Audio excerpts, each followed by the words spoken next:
to join us, what came to your mind? What came to my mind is business networking, the form of advertising, word of mouth advertising, and how to supplement it with something creative like video clips. What bothers me a lot, we've done a lot online, which is great. I believe that business networking is really about building relationships.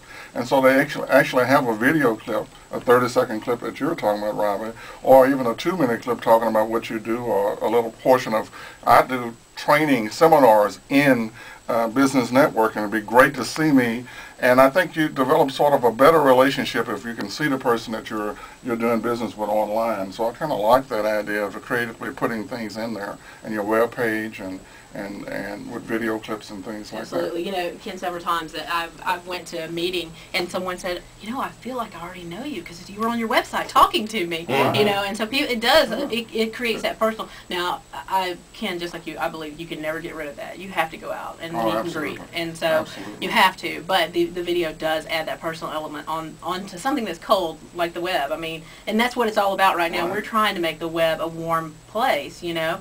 The younger generation already sees it that way. That's where they make most of their friends, their relationships now, is online. You know, it's just all of us. We're so used to just shaking hands that we've got to try and do things on the web that will pull that warmth up there to help us. So what we need is a fireplace, you know, for our set, you know, get that fireside chat, you know, feel to it. Absolutely. You see it's melting. It's already like 100 degrees in there with those lights. So really? That's what I was thinking. It would be for interesting television, that's for sure.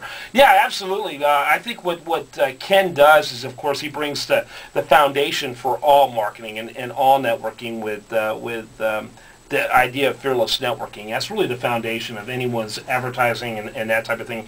If you don't have good relationships, you typically don't have good business. That's what I have found. And so the better those relationships, the better your business. So let's talk a little bit about the creative side. I noticed it was kind of ironic, Andy, that you used for your example of a failed campaign was one I actually thought was rather funny, rather humorous. Of course, I don't drink beer, so it doesn't do much for me. But the old Budweiser ad of the What's Up campaign that was very popular, I thought, a few years ago. Maybe the campaign was, but it did nothing for beer sales. But it was ironic because I was in Atlanta on a business meeting and went to an Atlanta Braves game, and it's really something I normally only confess to a priest or a counselor, but still, it's an Atlanta Braves game. And I noticed they were part of the so-called entertainment, the What's Up guys, and after the game, we went to a gas station on the way back to the hotel. I was with a group of guys, and they pulled up in a limousine at that gas station. They were hilarious and yelling "What's up" to us and all 9 yards. We knew it was them. We saw them on the big screen and all 9 yards. But anyway, you talked about that.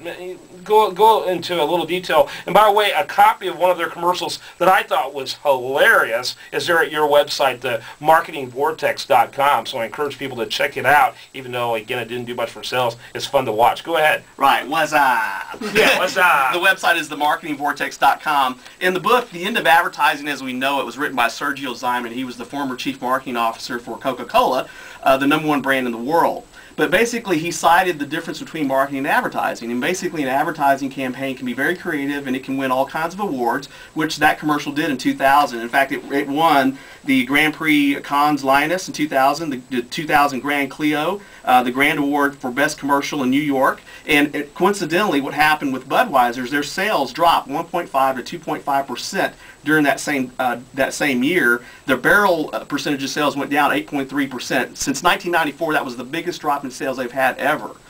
So in essence, what Sergio was basically saying is, you know, you can have this great campaign, and everybody's out saying, "What's up?" But in reality, the sales didn't increase. And so he basically is a big proponent of strategic thinking when it comes to marketing and advertising. One other quick example that Sergio Zyman was involved in his early years at McCann Erickson, he was hired to go into Japan and discover why sales were dropping in the summer for Nescafe coffee. You know, it's a world brand in essence. And what he found by studying the Japanese culture is the Japanese did not drink hot things in the summer or cold things in the winter. So what did he do? He introduced iced coffee. And so he completely transformed the culture. The advertising budget didn't change, the message did. And so sales consequently went up as an introduction to iced coffee. Now we have Frappuccinos and Starbucks, which we love. And so it's just an interesting dynamic of how you look at marketing and advertising and creativity that comes with that. Yeah, that is interesting. So basically,